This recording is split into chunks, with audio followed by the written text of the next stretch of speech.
इस वीडियो में हम दो फिजिकल क्वांटिटीज कवर करेंगे। पहला है इलेक्ट्रिक करंट,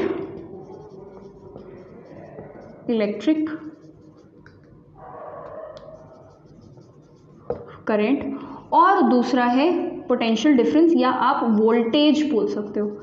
ठीक है, पोटेंशियल डिफरेंस या इलेक्ट्रिक पोटेंशियल या फिर आप उसको वोल्टेज बोल सकते हो।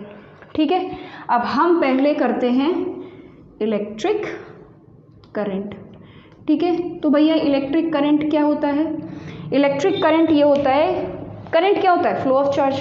ठीक है, अब फ्लो ऑफ चार्ज का मतलब ये थोड़ा ना कि चार्ज एकदम धीरे धीरे, मतलब इलेक्ट्रॉन इतने आराम से धीरे धीरे फ्लो कर रहा है, तो पता नहीं, मतलब कि एक सफिशिएंट स्पीड होनी चाहिए चार्जेस की फ्लो करने के लिए। मतलब ज़रा सा चार्ज ऐसे ऐसे करके फ्लो करेगा तो कहाँ इलेक्ट्रिक करंट प्रोड्यूस होगा? हो भी रहा होगा तो फील ही नहीं होगा, है ना।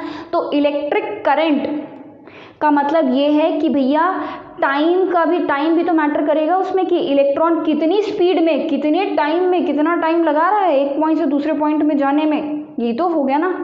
तो electric current flow of charge तो है ही, पर आप उसका टाइम भी तो चेक करोगे कि उसकी स्पीड क्या है, वो कितने देर में वो डिस्टेंस कवर कर रहा है। ठीक है, अब वो 10 घंटे लगा दे एक इलेक्ट्रॉन इस पॉइंट से इस पॉइंट में पहुंचने में, तो करंट फ्लो होगा क्या? कहाँ होगा करंट फ्लो? ठीक है, सेकेंडों में, फ्रैक्शन ऑफ सेकेंड्स में इलेक्ट्रॉन फ्लो करना चाहिए। अब जैसे फॉर एग्जांपल कि अगर आप मान लो कि अंधेरा पड़ा हुआ है एकदम कमरे में, ठीक है, जब आप स्विच ऑन करते हो तो लाइट तुरंत ऑन होती है कि नहीं? मान लो आप स्विच ऑन करके, ऐसा तो नहीं कि वेट करो, अच्छा अभी 2-3 घंटे तो लगेंगे ही, वेट करो, ऐसा तो नहीं होता है ना। आप स्विच ऑन करते हो, तुरंत लाइट फ्लो हो जाती, इलेक्ट्रिसिटी फ्लो होती है, चार्जेस फ्लो होते हैं, वहाँ तक पहुँचते हैं, तब जाके करंट, लाइट जो है वो चलेगी, बल्ब जलेगा। ठीक है, तो टाइम बहुत मैटर करता है। तो इलेक्ट्रिक करंट क्या है? Rate of flow of charges. ठीक है, rate of flow of charge है, rate of flow of charge. Rate का मतलब क्या होता है? टाइम। रेट का मतलब क्या हुआ? टाइम। तो अगर मुझे इसका फॉर्मूला बनाना होगा तो मैं क्या बोलूँगी कि I is equal to, current is denoted by I। ठीक है, सिंबल क्या है? यहाँ पे हम सिंबल लिख लेते हैं, सिंबल क्या है? I। ठीक है, तो I is equal to charge यानी कि Q divided by T, rate of flow of charge. मतलब कि एक सेकेंड में, मतलब कि एक फ्रैक्शन ऑफ सेकेंड में कितने चार्ज फ्लो हो गए। इसी तरीके से आप इलेक्ट्रिक करंट मेजर कर पाएंगे। ठीक है, तो I। अब इसका SI यूनिट होता है एम्पियर। ठीक है, denoted by A, named after one of the greatest scientist, जिसका नाम है एंड्रियो मैरी एम्पियर।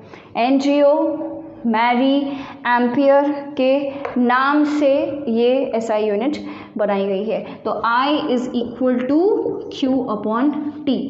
I की यूनिट क्या हो गई? 1 एम्पियर।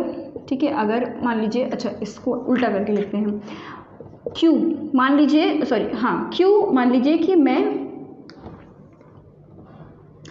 Q, अब Q मतलब चार्ज, चार्ज का यूनिट क्या होता है? कूलम। मान लीजिए कि मैंने 1 कूलम चार्ज, ठीक है, 1 कूलम का चार्ज मैंने 1 सेकंड में फ्लो कराया। ठीक है, 1 सेकंड में मैंने 1 कूलम का चार्ज फ्लो कराया। ये 1 कूलम का चार्ज कौन कैरी कर रहा होगा? इलेक्ट्रॉन्स। ये 1 कूलम का चार्ज कौन कैरी कर रहा होगा? इलेक्ट्रॉन्स। कितने इलेक्ट्रॉन्स? अभी अभी बताया है भैया, 1 कूलम में कितने इलेक्ट्रॉन्स होते हैं? 6.25 इंटू 10⁻18 इलेक्ट्रॉन्स। इतने इलेक्ट्रॉन्स इस 1 कूलम के चार्ज को कैरी कर रहे होंगे। मतलब क्या कि 1 सेकेंड में कितने इलेक्ट्रॉन मूव कर गए, कितने इलेक्ट्रॉन फ्लो हो रहे हैं? इतने इलेक्ट्रॉन। ठीक है, एक कॉन्सेप्ट ये भी है। तो अगर मैं आपको बोलूं कि इसमें करंट कितना आएगा, तो कितना आएगा? 1 एम्पियर का करंट आएगा। ठीक है, अब यहीं से हम 1 एम्पियर की डेफिनेशन निकाल सकते हैं। है ना। तो क्या हो जाएगी definition, 1 ampere is the current produced in a circuit लिख लो या कंडक्टर लिख लो, कुछ भी लिख लो, in a circuit when 1 coulomb of charge is flown in कितने सेकेंड भैया, 1 सेकेंड, ये 1 लिखा है मैंने, ठीक है, इन 1 सेकेंड। तो ये क्या हो गया, इलेक्ट्रिक करंट।